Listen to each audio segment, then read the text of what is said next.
Soyez les bienvenus au nom du Dieu trois fois saint. Le thème de ce deuxième dimanche de carême est « Être relevé pour le salut ». Or, seul celui qui est tombé peut être relevé, une évidence, que nous n'aimons pourtant pas entendre, parce que nous n'aimons pas les failles, nos fragilités, nos chutes, notre humanité, encore moins quand les autres les voient. Cette réalité nous fait même plus mal que la chute elle-même. Le bleu à l'orgueil met plus de temps à cicatriser qu'un genou écorché. Mais bonne nouvelle pour nous aujourd'hui. Dieu souhaite nous relever et nous guérir parfaitement.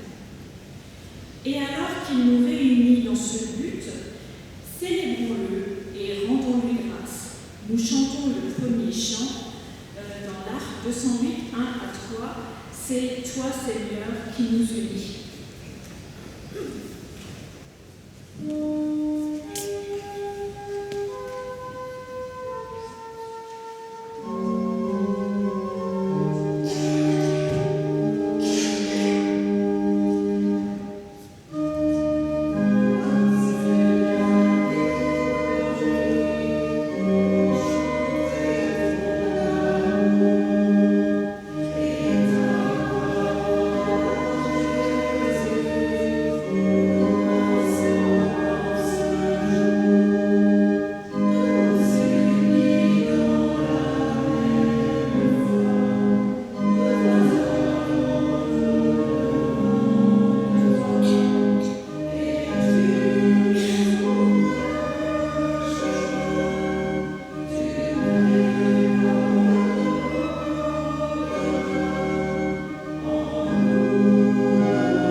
Prions tous ensemble avec les mots du psalmiste au psaume 25. L'assemblée lisant ce qui est en gras sur votre feuille. Vers toi, Seigneur, j'élève mon âme. Mon Dieu, j'ai mis ma confiance en toi, que je n'ai pas honte. Seigneur, fais-moi connaître tes chemins. Apprends-moi tes voies. Fais-moi cheminer par ta loyauté et instruis-moi, car tu es le Dieu de mon salut. Je t'espère sans cesse. Seigneur, souviens-toi de ta compassion et de ta fidélité, car elles sont depuis toujours. Le Seigneur est bon et droit. Il fait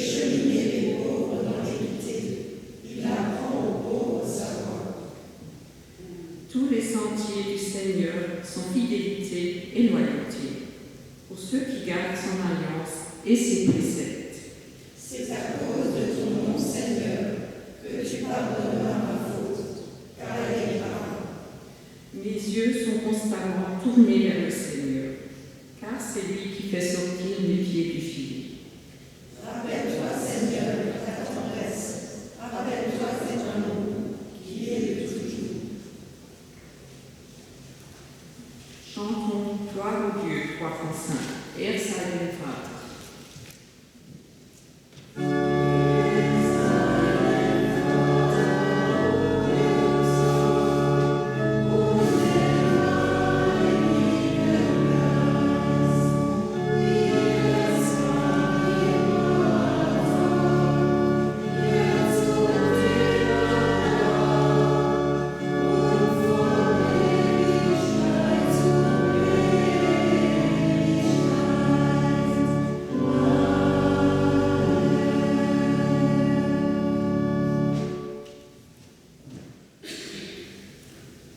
Parce que nous sommes sûrs de l'amour de Dieu en Jésus-Christ, nous pouvons reconnaître devant lui ce qui nous sépare de lui.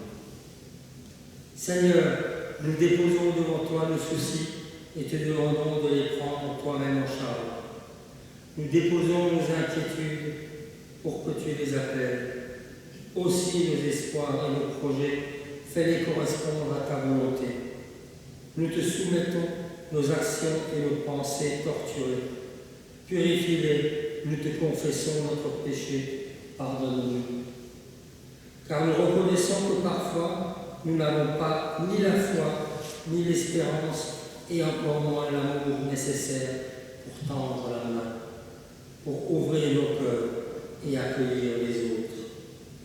Parfois, nous n'osons tout simplement pas vivre en esprit et en vérité. Pardonne-nous notre timidité et notre manque de foi. Pardonne-nous nos égoïsmes, nos colères et notre orgueil déplacé. Oui, Seigneur, nous t'en prions, prends pitié de nous. Erbarme dich.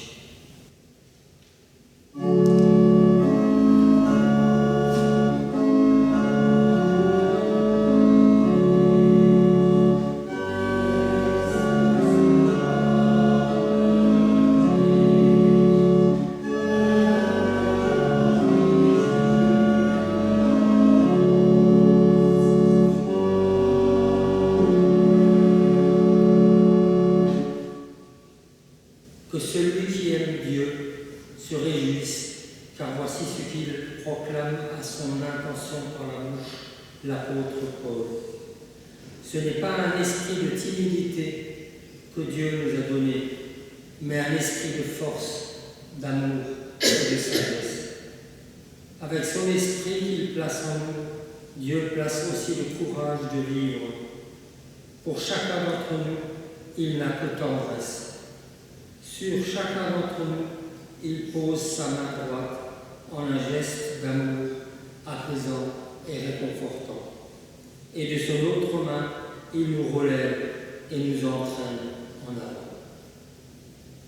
Alors n'ayons plus aucune crainte et chantons à Dieu notre reconnaissance, exaltons le Seigneur.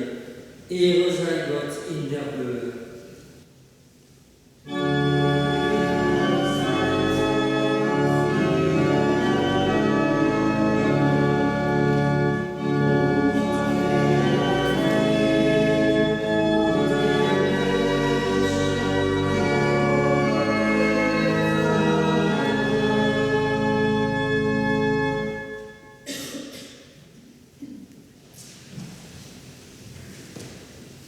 Nous prions avant de lire les Écritures, afin qu'elles deviennent pour nous paroles de vie. Seigneur, qu'est-ce que l'être humain pour que tu te soucies de lui? Ne sommes-nous pas menteurs? Ne sommes-nous pas traîtres, lâches et voleurs? Est-ce vraiment ainsi que tu nous as créés? Et toi, où es-tu dans ce monde? Toi, Seigneur, tu es là,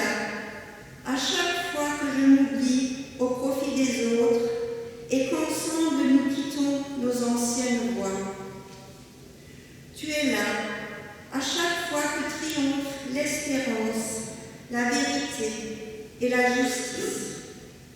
Tu es là lorsque ton Fils naît, lorsqu'il est crucifié et lorsqu'il ressuscite. Seigneur, tu es là d'une éternité à l'autre éternité. Que ta parole saisisse nos cœurs, qu'elle les transforme et qu'elle nous rende vivants. Nous te le demandons au nom de Jésus-Christ, ton Fils, notre Seigneur, qui vit et qui règne avec toi, Père et le Saint-Esprit, un seul Dieu, pour les siècles des siècles.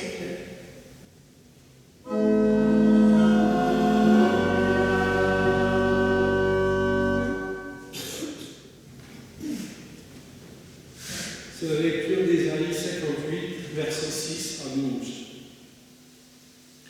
Le jeune tel que je l'aime, le voici, vous le savez bien. C'est libérer ceux qui sont injustement enchaînés. C'est les délivrer des contraintes qui pèsent sur eux. C'est rendre la liberté à ceux qui sont opprimés.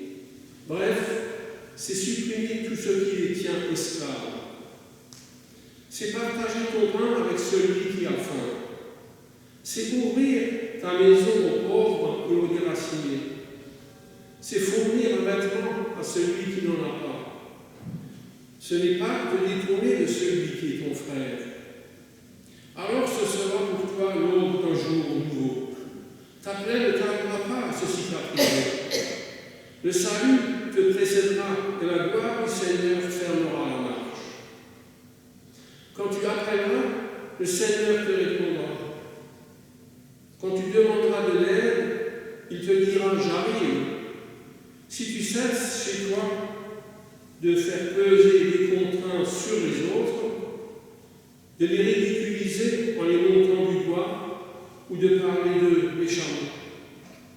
Si tu partages ton pain avec celui qui a faim, si tu réponds aux besoins du malheureux, alors la lumière chassera l'obscurité où tu vis. Au lieu de vivre dans la nuit, tu seras comme en plein midi. Le Seigneur restera ton guide, même en plein désert. Il te rassasiera et te rendra des forces. Tu seras comme un jardin bien arrosé, comme une fontaine abondante dont l'eau ne tarit pas. Alors tu relèveras les anciennes ruines et tu rebâtiras sur les fondations abandonnées depuis longtemps. On te nommera ainsi le peuple qui répare les brèches des murailles et redonne vie aux ruelles de la ville.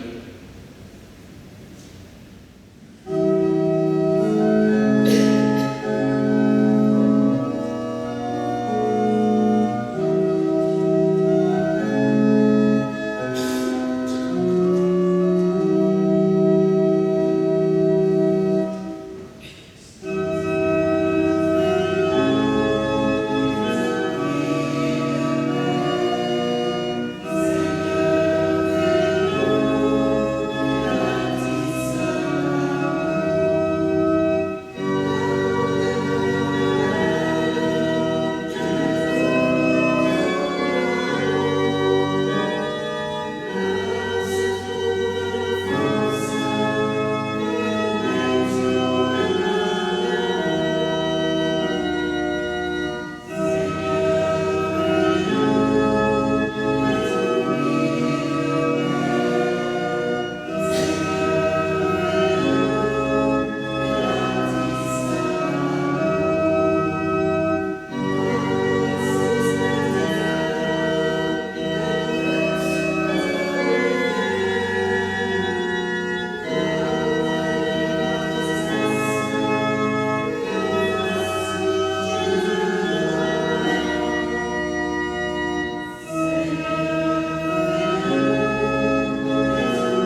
chapitre 5, le verset 8.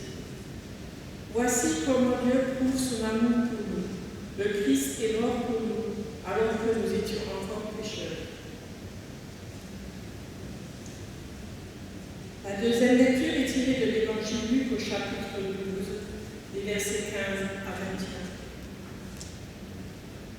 Puis il dit à tous, attention, gardez-vous de tout amour des richesses, car la vie d'une personne homme ne dépend pas de ses biens, même si elle est très riche.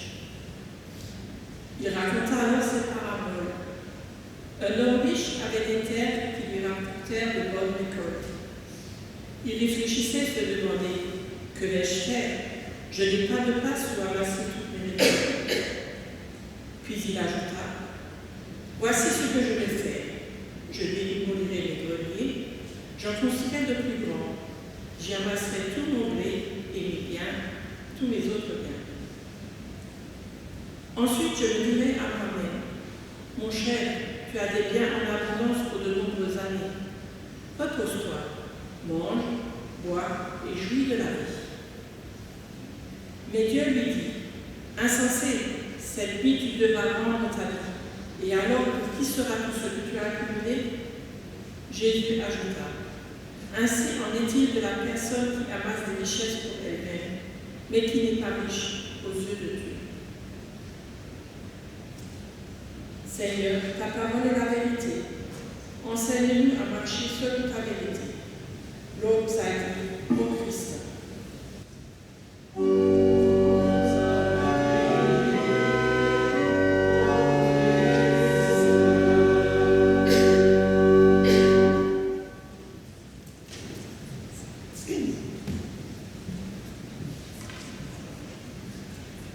Aujourd'hui, nous évoquons la symbolique du partage. C'est l'acte de donner, de se soucier des autres et de créer un lien fort avec autrui. Le partage consiste à diviser et à distribuer quelque chose ou à utiliser ou vivre une expérience ensemble. Le partage est un élément fondamental de l'interaction humaine. Il encourage la coopération, renforce les liens sociaux et favorise le bien-être. La fleur qui symbolise le partage, c'est le tournesol. Avec sa splendide fleur tournée vers le soleil, le tournesol symbolise la joie, l'amitié et le bonheur partagé. Lorsque nous partageons, notre cerveau produit davantage de dopamine, cette hormone qui procure une sensation de bien-être, qui contribue à réduire le stress. Et dans cet esprit de partage, je laisse la parole à Anya, qui va nous présenter le petit déclic régulier.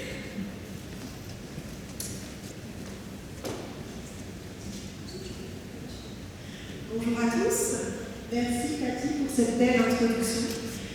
Je suis Anya Boer, je suis la présidente de l'association de Petit Déclic Ressourcerie, que je vais vous présenter avec Sophia en quelques mots. Merci déjà de nous accueillir ce matin avec ce grand soleil à Aubert-sur-Sbar, ça nous réjouit déjà. Donc pour vous présenter notre association, donc en fait on a démarré en 2023. L'idée était de proposer une offre d'aide alimentaire aux personnes en précarité sur le territoire. Et donc nous avons décidé de nous mobiliser au niveau des habitants. Et nous avons, avec un collectif d'habitants, créé cette association en 2023. L'année dernière, nous comptions 159 membres. Alors ça ne veut pas dire 159 bénévoles, mais ça veut dire 159 cartes de membres vendues pour nous soutenir. Et on peut compter dans ces membres qui nous soutiennent une soixantaine de bénévoles actifs. Alors un bénévole actif, c'est un bénévole chez nous qui vient aider au moins une fois dans le mois, en sachant que nous avons des activités régulières. Donc comme vous pouvez voir, nous avons beaucoup de personnes qui nous aident. Notre activité principale qui permet de financer notre association est une friperie qui est ouverte 2 fois dans le mois dans les locaux de la gare à Guillemets. On fonctionne les 1er et 3e samedis du mois de 9h à 15h. C'est une friperie où nous vendons des habits de seconde main issus de dons de personnes du territoire qui sont triées et qui sont mises en vente donc 2 fois dans le mois. Et c'est cette friperie-là qui nous permet, c'est notre ressource première, qui nous permet en fait de financer la partie épicerie solidaire.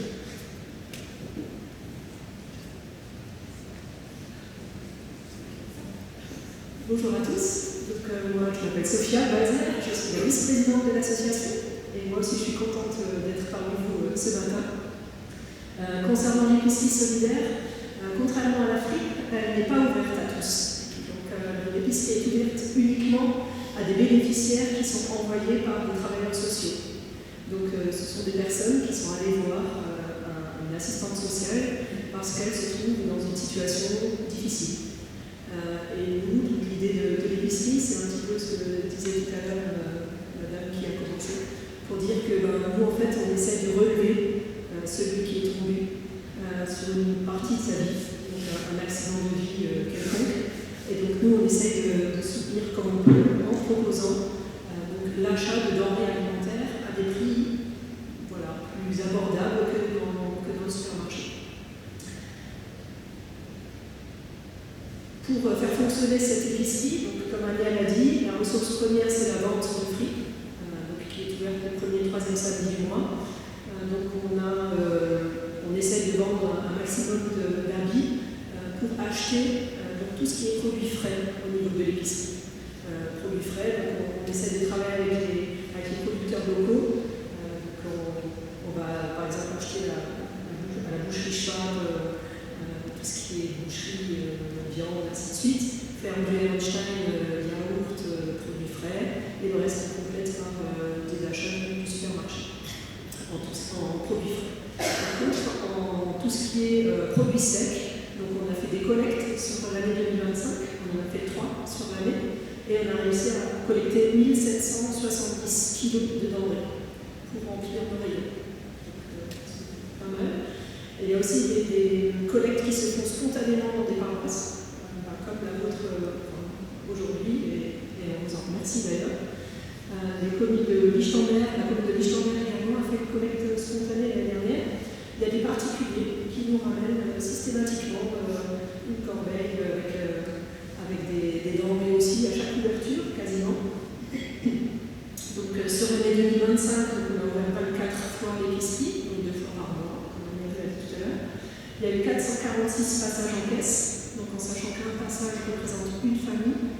Et on a en tout accueilli 66 familles différentes sur l'année 2025, qui représentent quand même 102 adultes et 60 enfants, donc quand même 162 bénéficiaires qui ont bénéficié de l'épicerie en 2025. Et c'est sur la même tendance pour l'instant en 2026. Et pour ce faire, on a une équipe de 15 bénévoles, donc c'est aussi des bénévoles dédiés à l'épicerie, donc des bénévoles qui ont suivi des formations d'hygiène alimentaire, de logiciels de gestion de stock, ainsi de suite, et de caisse, pour pouvoir accueillir de bonnes conditions les bénéficiaires, en sachant que les bénéficiaires, ils ont l'épicerie pour eux tout seuls, c'est-à-dire ils viennent sur rendez-vous, donc ils ne se croisent pas, les gens ne voient pas qui était avant eux à l'épicerie, donc il y a une certaine confidentialité quand même, pour ne pas mettre mal à l'aise non plus les bénéficiaires. L'origine des bénéficiaires, donc comme disait Alia, on rayonne quand même pas mal sur tout le territoire. Il y a à peu près la moitié des familles qui viennent d'Hiver. Il y a quand même 7 familles l'année dernière qui viennent de Buxler, 6 qui viennent de Villers-Saverne, 4 de Lichtenberg, 4 de Ligny-sous-Moder, 2 de Rheinland-Sieber, 2 de Willenau, et une famille aussi de Dossenheim, de Wallenbourg, de Pfaffenhofen, de Metschhofen, de Weitersgeler et de Schillerhof. Donc c'est des familles qu'on peut côtoyer, qu'on peut croiser sur le chemin. Donc ça peut toucher n'importe qui.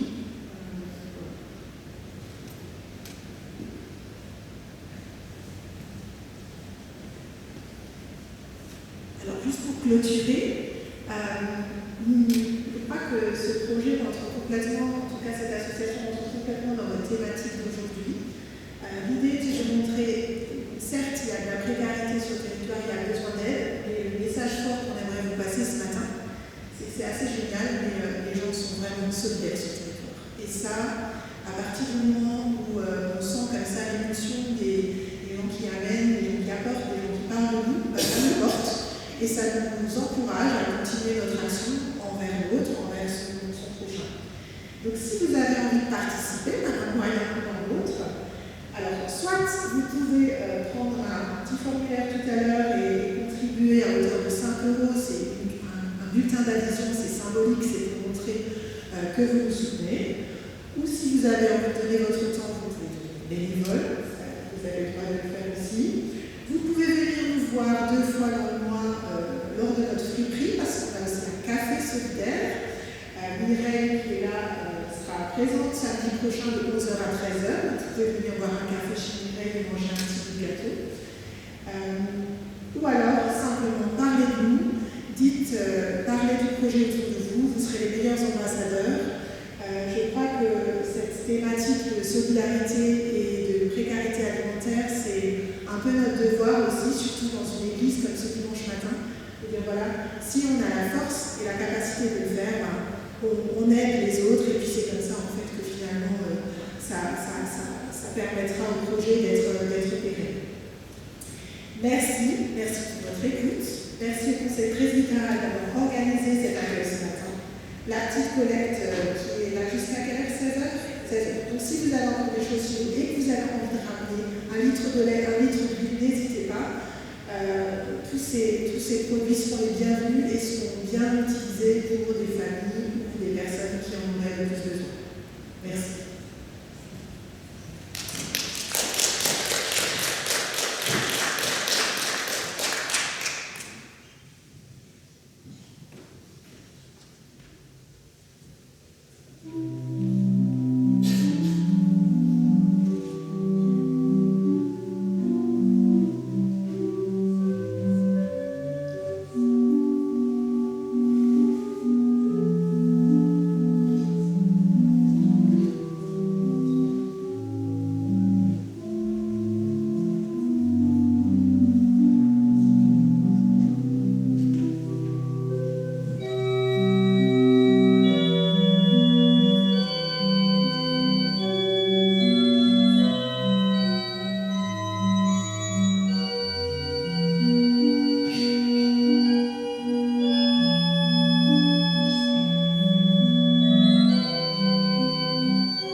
avec celui qui a faim.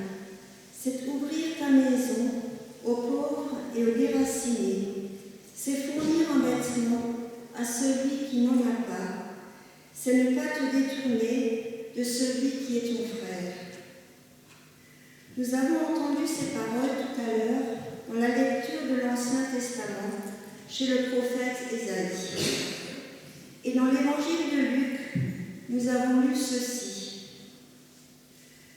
L'homme riche se disait en lui-même, « Mon cher, tu as des biens en abondance pour de nombreuses années. Repose-toi, mange, bois et jouis de la vie. » Mais Dieu lui dit, « Insensé, cette nuit même, tu devras rendre ta vie. Et alors, pour qui sera tout ce que tu as accumulé ?» Jésus ajouta, « Ainsi en est-il de la personne qui amasse des richesses pour elle-même, mais qui n'est pas riche aux yeux de Dieu. » Vous l'avez remarqué, les deux textes que nous avons choisis pour ce cultivial particulier, avec et en faveur du petit déclic, nous parlent de partage. Oui, en ce jour de la semaine où nous rendons grâce à Dieu pour tout ce qu'il nous donne chaque jour, ces textes nous invitent à tourner notre regard non pas uniquement vers Dieu, mais aussi vers les autres, nos sœurs et frères en humanité, et à vivre avec eux le partage. Partager, une des premières choses que l'on apprend aux enfants, en même temps que les formules de politesse, bonjour, au revoir, s'il te plaît et merci. Mais est-ce aussi simple de le vivre concrètement dans notre vie quotidienne? Est-ce que c'est toujours facile de partager? Pour vous, partager, est-ce toujours une évidence? Pour ma part, je crois que le partage n'est de loin pas un acquis dans notre vie et que tous les jours, nous devons parfois nous forcer un peu pour le vivre réellement. Lorsque je partage, j'accepte de perdre une partie de ce qui est à moi. Que ce soit juste un bout de pain qui reste et que je partage avec mon époux, ou une part de mes économies que je partage avec telle ou telle association. Incontestablement, quand je donne, quand je partage une partie de ce que je possède avec quelqu'un d'autre, il en reste moins pour moi. Dans notre société et notre mode de vie actuel, le partage n'est pas une vertu qui a le vent en poupe. Bien au contraire, nous avons souvent tellement peur de ce que peut nous réserver l'avenir que nous faisons des provisions, des réserves, tels des écureuils, et que nous essayons de parer à toutes les situations qui pourraient se présenter à nous. Et il est tout aussi incontestable que la peur ne fait pas bon ménage avec ce partage. Et pourtant, nous dit le prophète Ésaïe, si tu partages ton pain avec celui qui a faim, si tu réponds aux besoins du malheureux, alors la lumière chassera l'obscurité où tu vis. Au lieu de vivre dans la nuit, tu seras comme en plein midi. Quelle belle image! Ici, le partage n'est pas lié à la perte, mais à un gain. Quel changement de vision par rapport à celle qui est si souvent la nôtre. Et oui, et si nous aussi, sœurs et frères en Christ, nous vivions le partage comme un enrichissement? Chez Ésaïe, le partage est même associé à la présence et au compagnonnage de Dieu dans notre vie. Le partage nous donne une puissance et une force de vie supplémentaires. On te nommera ainsi le peuple qui répare les brèches des murailles et redonne la vie aux ruelles de la ville. Et Luc nous dit, ainsi en est-il de la personne qui amasse des richesses pour elle-même, mais qui n'est pas riche aux yeux de Dieu. Ces textes ne nous encouragent bien évidemment pas à devenir insensés dans l'autre sens, à donner tout ce que nous possédons au point de ne plus pouvoir subvenir à nos propres besoins, mais simplement à changer de regard.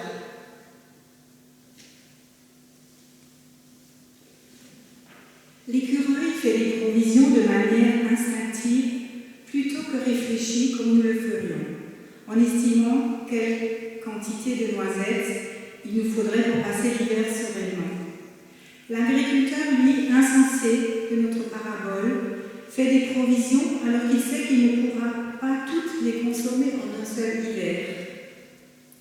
Et Jésus fait comprendre à ses auditeurs et à nous aujourd'hui que ce faisant, cet homme est comme déjà mort. Il est gavé. Il ne voit même plus les autres qui l'entourent et qui peut-être ont eu moins de chance que lui. Cet homme n'est plus capable de relation avec les autres, car il est trop préoccupé par le stockage de ses récoltes. Dans sa logique, il n'a plus besoin des autres et ne pense plus qu'à une sorte de plaisir centré sur lui-même. Se reposer, manger, boire, se réjouir. Sœurs et frères en Christ, ne soyons comparables à chacun des deux. À aucun des deux. Ni l'écureuil, ni l'agriculteur insensé. Alors nous serons riches aux yeux de Dieu. Car qu'est-ce qui compte vraiment aux yeux de Dieu ?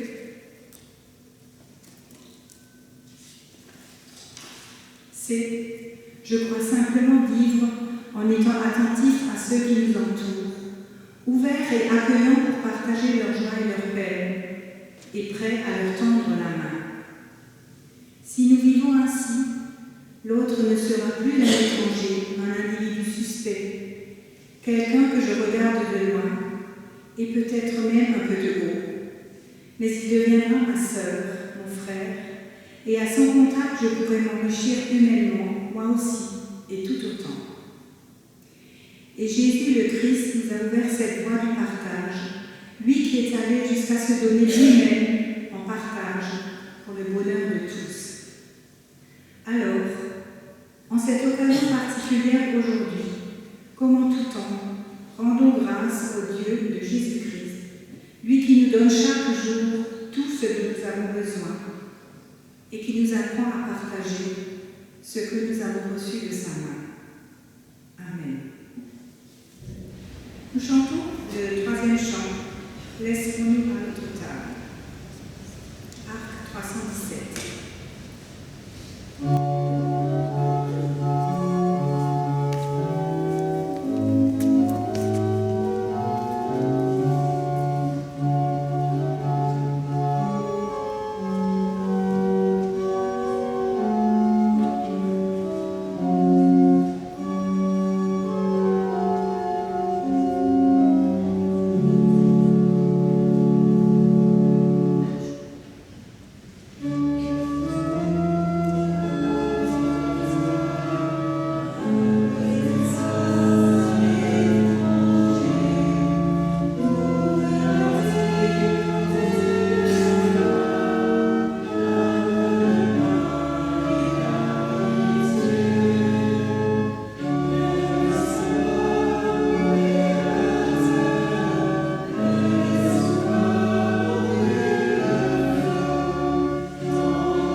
avec et pour les autres.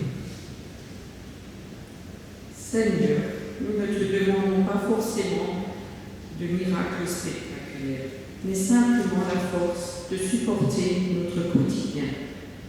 Donne-nous de discerner ce qui nous est essentiel de ce qui ne l'est pas. Aide-nous à faire face aussi bien que possible à l'immédiat et à reconnaître l'heure présente comme la plus importante, pour que nous ne nous laissions pas emporter par la vie et par nos soucis. Donne-nous de reconnaître avec lucidité que la vie s'accompagne de difficultés et d'échecs, et que les unes comme les autres sont aussi des occasions de croître, de mûrir. Et rends-nous capables de rejoindre ceux qui gisent encore plus profond que nous. Donne-nous non pas ce que nous souhaitons, mais ce dont nous avons besoin, et apprends-nous l'art des petits pas. Donne-nous de vivre ensemble dans la vérité, la justice et la douceur. Donne-nous d'apprendre de nos erreurs, d'être promptes à demander pardon, comme aussi à pardonner. Donne-nous de transformer nos peurs en confiance en toi. Nous te confions aussi tous ceux qui, autour de nous et dans le monde entier, sont soumis à la dureté de la vie, à la solitude, à la tristesse, à la maladie, au deuil. Tu es le Dieu qui sauve, qui guérit et qui relève. Que ta douce main les console, les fortifie, les vivifie. Et parce que tu fais de nous un peuple de sœurs et de frères, ensemble, unissons nos cœurs et nos voix pour faire monter à toi la prière que tu nous as toi-même apprise. Notre Père, que ton nom soit sanctifié, que ton règne vienne, que ta volonté soit faite sur la terre comme au ciel. Donne-nous aujourd'hui notre pain de ce jour. Pardonne-nous nos offenses, comme nous pardonnons aussi à ceux qui nous ont offensés. Et ne nous laisse pas entrer en tentation, mais délivre-nous du mal. Car c'est à toi qu'appartiennent le règne, la puissance et la gloire, au siècle des siècles. Amen.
Allons dans cette journée et dans nos vies, encouragés et affermis par cette promesse de Dieu, accomplie dans le don de Jésus. Allons remplis de l'espérance que nous donne son amour infini, et forts des fruits que porte en nous son esprit, car, comme l'affirme l'apôtre Paul, en toute chose nous sommes plus que vainqueurs par celui qui nous a aimés. Car je suis persuadé que ni la mort, ni la vie, ni les anges, ni les principats, ni le présent, ni l'avenir, hauteur, ni la profondeur, rien ne pourra jamais nous séparer de l'amour de Dieu, manifesté en Jésus-Christ, notre Seigneur. Et qu'ainsi Dieu notre Père, par son Esprit, nous accompagne et nous conduise, qui nous affermisse dans son alliance éternelle en Jésus-Christ, son Fils, notre Seigneur. Et soyez bénis, vous êtes bénis.